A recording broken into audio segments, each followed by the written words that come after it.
Hello friends, यदि आप जानना चाहते हैं कि आपको दिन भर में कितना पानी पीना चाहिए, कितना पानी आपके लिए सफिशिएंट है, कितना पानी आपके लिए ज़्यादा है, क्या कम पानी पीने से कुछ फ़ायदा होता है या कम पानी पीने से नुकसान होता है, क्या ज़्यादा पानी पीना सबके लिए फ़ायदेमंद है या उसके लिए नुकसान होता है, क्या 30 साल के आदमी के लिए जितना पानी की रिक्वायरमेंट है 80 साल के आदमी के लिए भी पानी की उतनी ही रिक्वायरमेंट है या 5 साल के बच्चे के लिए भी पानी की उतनी ही रिक्वायरमेंट है। कैसे जज करें कि कितना पानी हमारे लिए सफिशिएंट है, कितना पानी हमारे लिए एडिक्वेट है, क्योंकि ऑब्वियसली हर आदमी की जिस तरह न्यूट्रिशनल रिक्वायरमेंट अलग अलग होती है उस तरह पानी की रिक्वायरमेंट भी अलग अलग हो सकती है। तो ये सारी चीज़ों को जानने और समझने का प्रयास करेंगे। जो लोग भी पानी से रिलेटेड टॉपिक्स के बारे में जानना चाहते हैं या इस रिलेटेड आपके दिमाग में जो भी क्वेश्चन आते हैं उनके लिए टॉपिक काफ़ी इंपॉर्टेंट होगा, इसे रिक्वेस्ट करूँगा किसी एंड तक देखें।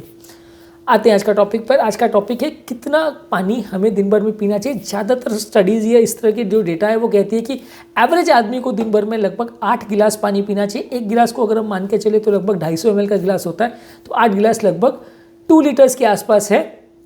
जो food and health nutrition board है वो रिकमेंड करती है कि एवरेज मिडिल एज आदमी को दिन भर में लगभग 2.5 लीटर पानी पीना चाहिए, जबकि इंग्लैंड की यानी UK national health services recommend करती है कि एवरेज आदमी को लगभग 1.9 लीटर्स यानी लगभग 2 लीटर के आसपास पानी पीना चाहिए। अगर कोई व्यक्ति बहुत ज़्यादा हॉट एंड ह्यूमिड क्लाइमेट में रह रहा है, जहाँ पसीना ज़्यादा आता है या ज़्यादा मेहनत का काम करता है, दौड़ता भागता है, ज़्यादा उसको पानी की रिक्वायरमेंट है, तो वैसे आदमी में पानी की रिक्वायरमेंट या इंटेक आप बढ़ा सकते हैं।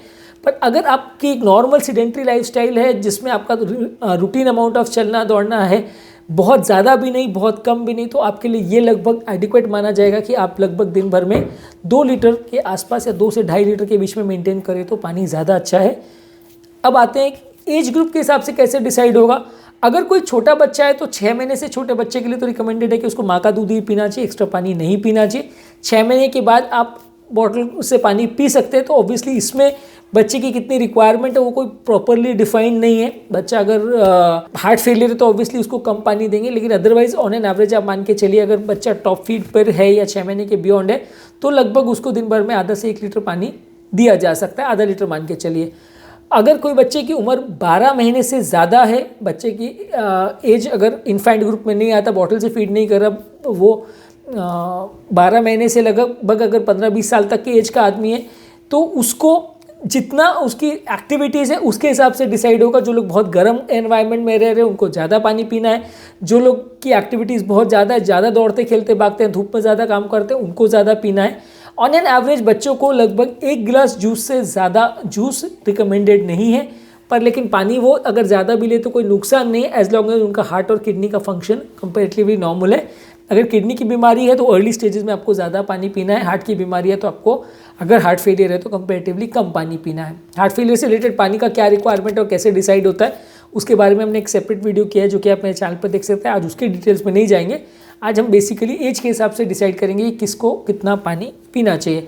अगर किसी की एज 19 ईयर्स से 30 ईयर्स है यानी 20 से 30 के बीच में है तो वैसे आदमी क्योंकि फिजिकली ज़्यादा एक्टिव रहते हैं तो उसमें रिकमेंडेड ये है कि मेल पेशेंट्स में लगभग 3.7 लीटर्स यानी 3.5 लीटर से 4 लीटर के बीच में पानी दिन भर में पीना चाहिए। फीमेल में लगभग 2.7 लीटर्स यानी 2.5 से 3 लीटर के बीच में पानी पीना चाहिए। और अगर कोई व्यक्ति प्रेग्नेंट है या कोई फीमेल पेशेंट प्रेग्नेंट है तो उसको एडिशनल 300 ml पानी एक्स्ट्रा लेना चाहिए, यानी 0.3 लीटर्स अगर उनको प्रेगनेंसी है तो ज़्यादा पानी उनको पीना चाहिए।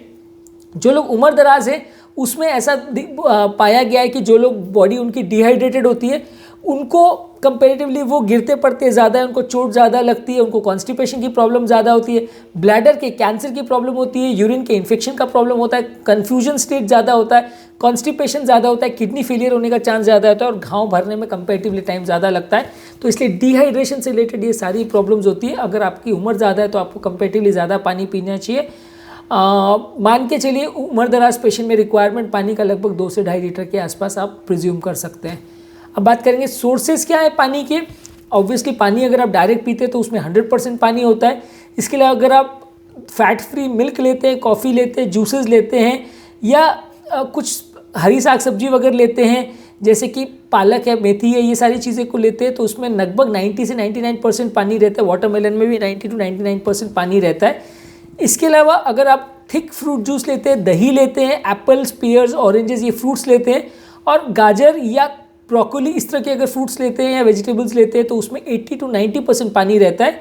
केला, एवोकाडो, बेक्ड पोटैटोज, चीज़ में 70 to 80% पानी रहता है। मटर, beans, peas, pasta, chicken, ice cream, ये सब में 60 to 70% पानी रहता है। ब्रेड या चीज़ लेते हैं या बेगल्स वगैरह लेते हैं तो उसमें 30 to 40% पानी रहता है। Nuts, chocolate, cookies, crackers, cereals में 1 to 10% पानी रहता है। और शुगर या ऑयल अगर आप डायरेक्टली लेते हैं तो उसमें ऑलमोस्ट 0 पानी रहता है। तो ये एक बेसिक असेसमेंट है कि कौन कौन से फूड स्टफ से भी हमको कितना पानी मिल सकता है। तो उसको आप वेट बेसिस पे असेसमेंट कर सकते हैं कि आपको कितना पानी उसमें एक्स्ट्रा मिल रहा है। अगर आप बहुत ज़्यादा एक्टिविटी कर रहे हैं, फिजिकली एक्टिव है, तो आपको एक्सरसाइज के दौरान या उससे पहले आपको पानी पीना चाहिए। जो लोग डिहाइड्रेटेड रहते हैं एक्सरसाइज के दौरान, उनको मसल क्रैम्प्स या मसल पेन्स होने का चांस कंपेरेटिवली ज़्यादा रहता है। तो एक्टिविटी के दौरान आपको पानी ज़्यादा पीना है। अगर गर्मी आपके एरिया में ज़्यादा है तो पानी ज़्यादा पीना है। अगर बॉडी का साइज़ ज़्यादा है, यानी कि उसका मसल मास ज़्यादा है व्यक्ति का, तो भी उसको ज़्यादा पानी पीना चाहिए। यानी एक्सरसाइज से रिलेटेड ये 3 चीज़ें जो डिसाइड करती हैं कि आपको ज़्यादा पानी पीने की ज़रूरत है। यानी कि अगर ज़्यादा एक्टिव है, ज़्यादा गर्म है एनवायरनमेंट जिसमें आप रह रहे हैं, या ज़्यादा आपका बॉडी का वेट है या मसल मास है, तो आपको पानी ज़्यादा पीना चाहिए। अब अगला क्वेश्चन है कि कब पानी पीना चाहिए। ऑब्वियसली जब प्यास लगे तब पानी पीना चाहिए। बिना प्यास लगे भी आप पानी पी सकते हैं। एक इंपॉर्टेंट इंडिकेटर है जो हमको बताता है कि आपका बॉडी डिहाइड्रेटेड है, वो है यूरिन का कलर। अगर आपकी यूरिन का कलर ज़्यादा येलो है और आप किसी प्रेस्क्रिप्शन मेडिसिन वगैरह पे नहीं है या आपको जॉन्डिस नहीं हुआ है, तो डेफिनेटली बॉडी का डिहाइड्रेशन को इंडिकेट करेगा। तो इसका मतलब आपको बॉडी को डाइल्यूट करने की ज़रूरत है, ज़्यादा पानी पीने की ज़रूरत है। यूरिन का कलर लगभग पानी जैसा होना चाहिए, पानी से थोड़ा ही येलो होना चाहिए, तो उसे नॉर्मल कलर माना जाता है। बहुत ज़्यादा अगर लाइट है या बिल्कुल ही येलोइश नहीं है, तो उसमें आप मान सकते हो कि बॉडी ओवर हाइड्रेटेड है। एडिक्वेट हाइड्रेशन आप तब बोल सकते हो बॉडी का जब आपका यूरिन जस्ट थोड़ा सा येलोइश टिंज है। जितना ज़्यादा गाढ़ा येलो होगा उतना ज़्यादा आपका यूरिन शो करेगा कि बॉडी में डिहाइड्रेशन है और उसमें आपको ज़्यादा पानी पीने की ज़रूरत है। तो ये सबसे इजी और कॉमन इंडिकेटर है ये जज करने का कि आपको पानी की रिक्वायरमेंट है या नहीं है। अब क्या अगला क्वेश्चन आता है कि क्या ज़्यादा पानी पीने से भी नुकसान है। ऑब्वियसली अगर किसी को हार्ट फेलियर है या किडनी फेलियर है तो ये एक्सेसिव पानी जो है आपके लंग्स में भर सकता है, कभी कभी ब्रेन को स्वेलिंग कर सकता है, सर दर्द कर सकता है, बहुत ज़्यादा कमजोरी या चक्कर आ सकता है, वॉमिटिंग हो सकता है। बहुत ज़्यादा अगर किसी के ब्रेन में पानी भर जाए, ओवर हाइड्रेशन हो जाए, तो हाइपोनेट्रीमिया हो सकता है, जिससे पेशेंट को मिर्गी हो सकती है, कोमा में जा सकता है, डेथ हो सकती है। तो इसलिए बहुत ज़्यादा पानी पीते रहना, ये कि दिन भर ही पानी पी रहे हैं, किसी ने बोल दिया कि भाई पानी पीने से शरीर शुद्ध होता है, तो वैसा ज़रूरी नहीं है। बॉडी की कितनी पानी निकालने की कैपेसिटी है उसके हिसाब से आपको पानी पीना है। बेस्ट है कि यूरिन के हिसाब से आप टाइट्रेट करें तो सबसे अच्छा है, और अंदाज आप 2-2.5 लीटर के आसपास मेंटेन करें तो सबसे अच्छा है। अगर आप हार्ट फेलियर के पेशेंट है और डॉक्टर ने कम पानी पीने को बोला या रिस्ट्रिक्टेड उस पर रखा है तो अलग चीज़ है, तो उसमें आपको 1 लीटर 1.5 लीटर पे ही रिस्ट्रिक्शन रखना पड़ेगा। उसके रीजंस और उसके अदर वैल्यूज़ पर मैंने ऑलरेडी सेपरेट वीडियो किया मेरे चैनल पे, आप वो सब देख सकते हैं। पर रूटीन आदमी के लिए 2-2.5 लीटर पानी पिए तो अच्छा है। 10 लीटर और 20 लीटर पीने की कोशिश मत कीजिए, क्योंकि उसमें बॉडी में हाइपोनेट्रीमिया होगा। उतना पानी अगर बॉडी नहीं निकाल सकी, किडनी का फंक्शन अगर इनअप्रोप्रिएट है, उतना यूरिन नहीं प्रोड्यूस कर सके, तो आपको प्रॉब्लम्स होगी और उल्टा आप के लिए बॉडी के लिए डेंजरस भी हो सकता है, जान का खतरा भी हो सकता है। तो इसलिए एडिक्वेट अमाउंट ऑफ पानी पीना अच्छा है। बहुत ज़्यादा पानी पीना भी बुरा है, बहुत कम पानी पीना भी बुरा है। एडिक्वेट पानी पीजिए। और पानी के अलावा जो आप जूसेस या ड्रिंक्स या चाय या कॉफ़ी या सब्जियां वगैरह भी ले रहे हैं, उसमें भी पानी होता है, उसका भी कैलकुलेशन मैंने आपको बताया, उसको भी ध्यान में रखने की ज़रूरत है। क्योंकि उसमें बहुत ज़्यादा अगर आप वो पदार्थ ले रहे हो, मान लीजिए आपने पानी तो कर दिया कम और जूस पी लिया 2 लीटर, या आपने चाय कॉफ़ी बहुत ज़्यादा ले लिया, सब्जियां बहुत ज़्यादा आप खा रहे हो जिसमें फ्लूइड का कंटेंट ज़्यादा है, तो वैसे केस में आपको उसको भी कैलकुलेशन में रखना पड़ेगा, क्योंकि वो भी दिन भर के पानी के कंटेंट में काउंट होगा। जब आपका टोटल कैलकुलेशन आप कर रहे हैं तो उसमें अगर आपको 1 लीटर बोला है तो उसके आसपास मेंटेन करना है, 2-3 लीटर अगर रिकमेंडेड है तो उसके हिसाब से आपको मैनेज करना है। अगर बॉडी डिहाइड्रेटेड है तो ये सारी चीज़ों का कंजम्पशन आप बढ़ा सकते हैं। तो आज के टॉपिक में हमने बात की पानी की कितनी रिक्वायरमेंट होती है, पानी क्या बहुत ज़्यादा पीना हमेशा सबके लिए अच्छा है, किस एज में कितना पानी पीना चाहिए, और कम पानी पीने के नुकसान क्या है, ज़्यादा पानी पीने के नुकसान क्या है, ये सब चीज़ों के बारे में बात की। ऑब्वियसली बहुत कम पानी पीने से डिहाइड्रेशन हो सकता है, किडनी में स्टोन्स वगैरह हो सकते हैं, आपको किडनी फेलियर भी हो सकता है अगर बॉडी बहुत ज़्यादा डिहाइड्रेटेड हो, और कई बार दूसरे सिस्टम्स भी कंपैरेटिवली डैमेज हो सकते हैं अगर बहुत बॉडी डिहाइड्रेटेड हो। बीपी बहुत ज़्यादा डाउन हो सकता है, इसमें जान का खतरा भी हो सकता है। तो इसलिए बहुत कम पानी भी होना डेंजरस है, बहुत ज़्यादा भी डेंजरस है, तो आपको एडिक्वेट पानी मेंटेन करना ज़रूरी है। यदि इस टॉपिक को संबंधित आपकी कोई कमेंट्स, क्वेरी, सजेशन है तो इस नीचे कमेंट सेक्शन में बता सकते हैं। कोई और टॉपिक्स पर आप चाहते हैं वीडियोस बनाए या कोई पेशेंट रिलेटेड क्वेरीज है तो भी आप कमेंट सेक्शन में उनके बारे में हमें बता सकते हैं।